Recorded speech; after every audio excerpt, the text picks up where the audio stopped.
Hi everyone, എല്ലാവർക്കും പുതിയൊരു വീഡിയോയിലേക്ക് വീണ്ടും സ്വാഗതം. അപ്പോൾ ഇന്നത്തെ വീഡിയോയിൽ 2 ദിവസത്തെ വിശേഷങ്ങളാണ് ഷെയർ ചെയ്യുന്നത്. അപ്പോൾ 25-ാം തീയതി ഞങ്ങളെ തൊട്ടടുത്തുള്ള കല്യാട് അന്താരാഷ്ട്ര ആയുർവേദ ഗവേഷണ കേന്ദ്രം ഉദ്ഘാടനമായിരുന്നു. ആദ്യഘട്ട ഉദ്ഘാടനമായിരുന്നു കേട്ടോ. 300 ഏക്കർ വിസ്തൃതിയിലാണ് ഈ ഒരു ആയുർവേദ ഗവേഷണ കേന്ദ്രം നിർമ്മിച്ചിരിക്കുന്നത്. അപ്പോൾ അതിൻ്റെ ആദ്യഘട്ട ഉദ്ഘാടനം മുഖ്യമന്ത്രി പിണറായി വിജയൻ സാറായിരുന്നു നിർവഹിച്ചിരുന്നത്. കാണാൻ പോകണമെന്ന് വലിയൊരാഗ്രഹം ഉണ്ടായിരുന്നു. പക്ഷേ പല കാരണം കൊണ്ട് നമുക്ക് പോകാൻ പറ്റിയില്ല. നമ്മുടെ തൊട്ടടുത്താണ് കേട്ടോ. അപ്പോൾ എന്തായാലും ഒരു ദിവസം അവിടെ പോയിട്ട് ഇൻഷാ അല്ലാഹ് വീഡിയോ ചെയ്യണമെന്നുണ്ട്. വീഡിയോ എന്തായാലും നിങ്ങളായിട്ട് ഷെയർ ചെയ്യും. അപ്പോൾ പിറ്റേന്ന് ഞങ്ങൾ മട്ടന്നൂർ എംപ്ലോയ്മെൻറ്റ് എക്സ്ചേഞ്ചിലും അതേപോലെ ഹോസ്പിറ്റലിലൊക്കെ പോകേണ്ട ആവശ്യമുണ്ടായിരുന്നു.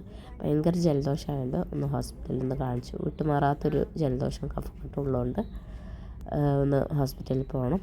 അന്ന് ഡോക്ടറൊന്ന് കണ്ടിട്ട് ഞങ്ങൾ നേരെ മട്ടന്നൂർ എംപ്ലോയ്മെൻറ്റിൽ പോയി. അപ്പോൾ എംപ്ലോയ്മെൻറ്റിലൊക്കെ പോകേണ്ട ആവശ്യമൊക്കെ ഉള്ളതുകൊണ്ട് കുറച്ച് ലേറ്റായിട്ടാണ് ഞങ്ങൾ വീട്ടിൽ തിരിച്ചെത്തിയത് കേട്ടോ. ഹോസ്പിറ്റലിലും കുറച്ച് ലേറ്റ് ആയിട്ടുണ്ടായിരുന്നു. അതേപോലെ ഗ്യാസ് ഏജൻസിയിലും പോകേണ്ട ആവശ്യമുണ്ടായിരുന്നു. അതൊക്കെ കഴിഞ്ഞിട്ട് കുറച്ച് ലേറ്റായി വീട്ടിലെത്തി പിന്നെ നിസ്കാരവും മുറ്റടിയൊക്കെ കഴിഞ്ഞിട്ട് ഒരു മഴക്കോളം ഉണ്ടായിരുന്നു കേട്ടോ. ചെറുതായിട്ടൊന്ന് മഴ ചാറിയിട്ടുണ്ട്. വലുതായിട്ട് പെയ്തില്ല, എന്നാലും ചാറിയിട്ടുണ്ട്. ഇപ്പോൾ അവിടുന്ന് ഡാൻസൊക്കെ കളിക്കുന്നുണ്ട്. അപ്പോൾ സമയവും ഇല്ല. അപ്പോൾ ഞങ്ങൾ കരുതി പെട്ടെന്ന് ഉണ്ടാക്കാൻ പറ്റുന്ന സ്നാക്ക് എന്തെങ്കിലും ഉണ്ടാക്കുക. അപ്പോൾ ഞാൻ കുറച്ച് ചിക്കൻ വേവിച്ചിട്ടിട്ടുണ്ട്. അതേപോലെ ക്യാബേജും ക്യാരറ്റും പച്ചമുളകൊക്കെ അരിഞ്ഞ് അവിടെ സെറ്റാക്കി വെച്ചിട്ടുണ്ട്. ആ ബ്രെഡ് ഒരു 8 ബ്രെഡ് വെച്ചിട്ട് ബ്രെഡ് പോക്കറ്റ് ഉണ്ടാക്കാമെന്ന് കരുതി അതവിടെ റെഡിയാക്കി വെച്ചിട്ടുണ്ട്. പിന്നെ നാസ്തയായിട്ട് പൊറോട്ടയായിരുന്നു ഉണ്ടാക്കിയത്. അപ്പോൾ പൊറോട്ട ഒരുപാടുണ്ട് കേട്ടോ. നമ്മൾ 1 കിലോ മൈദക്ക് ഒരു 18 പൊറോട്ടയോളം നമുക്ക് കിട്ടിയിട്ടുണ്ട്. പൊറോട്ട ഉണ്ടാക്കിയാൽ ഈ ഒരു ക്ലീനിങ് ആണ് നമുക്ക് ആകെയുള്ളൊരു ടാസ്ക്. ഫുൾ ഓയിലായിരിക്കും. അപ്പോൾ ഇതൊന്ന് നല്ല രീതിയിൽ നമുക്ക് ക്ലീൻ ചെയ്തെടുക്കണം. അതാണൊരു ആകെയുള്ളൊരു വിഷമം എന്ന് പറയുന്നത് കേട്ടോ. പൊറോട്ടയ്ക്ക് ബീഫ് കറി ഉണ്ടാക്കിയിട്ടുണ്ടായിരുന്നു കേട്ടോ. അപ്പോൾ ഞാൻ ബ്രെഡ് പോക്കറ്റ് ഓൾറെഡി പൊരിച്ച് വെച്ചിട്ടുണ്ടായിരുന്നു.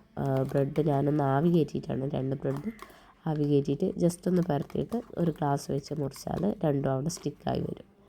പശ വെക്കേണ്ട ആവശ്യമൊന്നുമില്ല. പിന്നെ അതൊന്ന് മൈദയിൽ കോട്ട് ചെയ്തിട്ട് മൈദയിലൊന്ന് ഡിപ്പ് ചെയ്തിട്ട് ബ്രെഡ് ക്രംസ് കോട്ട് ചെയ്തിട്ട് ഫ്രൈ ചെയ്തെടുത്തതാണ് കേട്ടോ.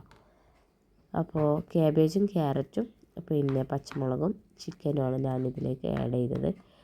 അപ്പോൾ സമയമില്ലാത്തതുകൊണ്ട് ഷവർമേൻ്റെ ആ ഒരു മസാലയൊന്നും ഞാൻ ചേർത്തിട്ടില്ല കേട്ടോ.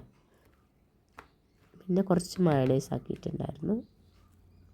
1 മുട്ടേൻ്റെ മയണൈസാണ് ആക്കിയത് കേട്ടോ. അത് ആവശ്യത്തിന് ചേർത്ത് കൊടുത്തിട്ടൊന്ന് മിക്സ് ചെയ്തെടുക്കുന്നുണ്ട്. ആവശ്യത്തിന് മയണൈസൊക്കെ മിക്സ് ചെയ്തിട്ട് നമ്മുടെ ഫില്ലിങ് അവിടെ റെഡിയാക്കി വെച്ചിട്ടുണ്ട്. ഇനി നമ്മുടെ ബ്രെഡ് പോക്കറ്റായിട്ട് നമ്മൾ കട്ട് ചെയ്തെടുക്കുന്നുണ്ട്.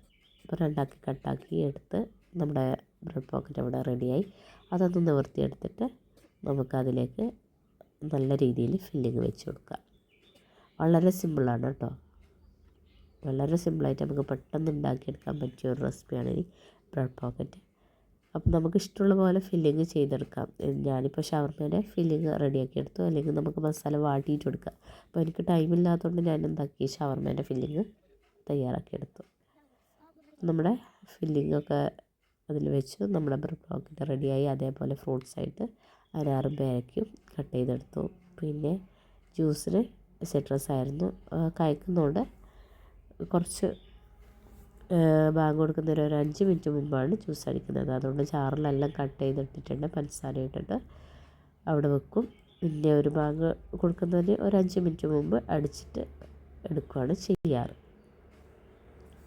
അപ്പോൾ ഏകദേശം ബാങ്ക് കൊടുക്കാനായിട്ടുണ്ട് കേട്ടോ.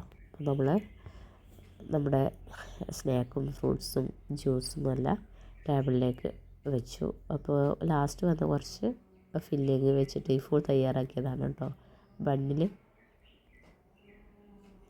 അങ്ങനത്തെ ചെറിയ കുട്ടി വികൃതിയൊക്കെ ഈ ഫുള്ളുണ്ട്. ഈ ചെറിയ ഹെൽപ്പൊക്കെ ഈ ചെയ്യും കേട്ടോ. ഞാൻ ഇങ്ങനെ ബ്രെഡ് ക്രംസിൽ കോട്ട് ചെയ്യാനുള്ളതൊക്കെ ഈ ഫുല്ലെ കൊണ്ട് ഞാൻ ചെയ്യും. അത് ഭയങ്കര ഇഷ്ടമാണ്.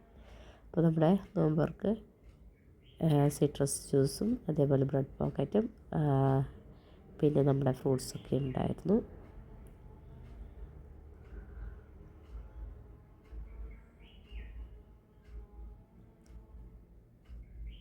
പിന്നെ ജ്യൂസ് കുറച്ച് കുറവായതുകൊണ്ട് ബാപ്പാക്ക് കുറച്ച് വെള്ളം അധികം വേണം കേട്ടോ. അതുകൊണ്ട് ഒരുപാട് നമ്മൾ മധുരമിട്ട് ആക്കലില്ല. ഇത് മുന്തിരി പുഴുങ്ങിയിട്ട് ഞാൻ സ്ക്വാഷാക്കി വെച്ചതാണ്. അത് കുറച്ച് ഒഴിച്ചിട്ട് അതിലേക്ക് ആവശ്യത്തിന് പഞ്ചസാരയും പിന്നെ ഐസ് ക്യൂബും അതേപോലെ ആവശ്യത്തിന് വെള്ളം ഇട്ടിട്ട് ഒന്ന് ലൈമാക്കി എടുക്കുന്നുണ്ട്. ഒരു മുറി നാരങ്ങ കൂടി അതിലേക്ക് പിഴിഞ്ഞിടും. നല്ല കളർഫുള്ളായിട്ടുള്ള ലൈം നമുക്ക് കിട്ടും കേട്ടോ. എനിക്ക് ഭയങ്കര ഇഷ്ടമുള്ളതാണ് ഈ ഒരു കാര്യം. മുന്തിരി ജ്യൂസിനെക്കാട്ടും എനിക്കിഷ്ടം ഈ ഒരു മുന്തിരി ലൈമാണ് കേട്ടോ. നല്ല ഷെയ്ഡിൽ നമുക്ക് ലൈമാക്കി എടുക്കാം. അപ്പോൾ നോമ്പ് തുറക്കാനായിട്ടുണ്ട്. ബാബി മക്കളൊക്കെ അവിടെ ഇരുന്നിട്ടുണ്ട് കേട്ടോ.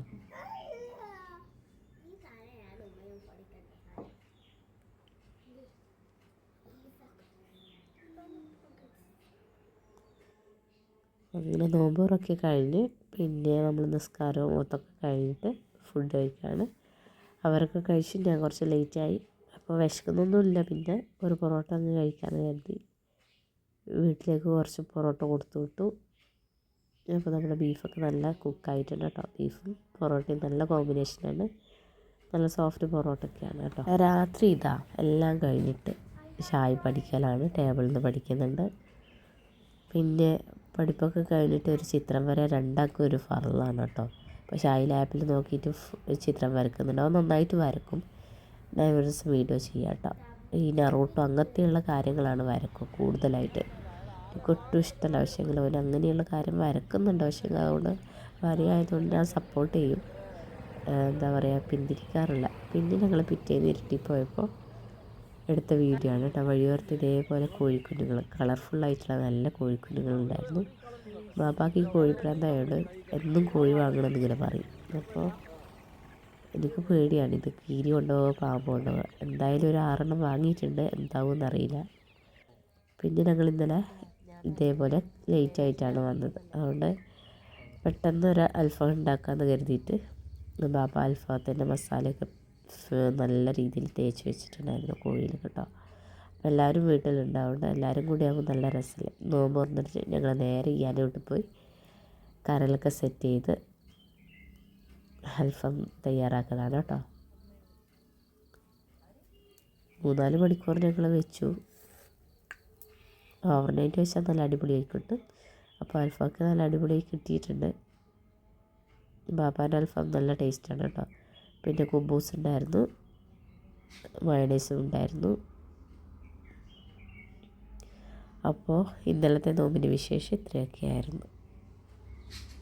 അപ്പോൾ നമ്മുടെ വീഡിയോ എല്ലാവർക്കും ഇഷ്ടമായെന്ന് കരുതുന്നു. വീഡിയോ ഇഷ്ടമായി ലൈക്ക് ചെയ്യുക, ഷെയർ ചെയ്യുക, കമൻറ്റ് ചെയ്യുക, സബ്സ്ക്രൈബ് ചെയ്ത് സപ്പോർട്ട് ചെയ്യാൻ മറക്കരുത്. അപ്പോൾ അടുത്ത വീഡിയോയിൽ കാണുന്നത് വരെ എല്ലാവർക്കും താങ്ക് യു.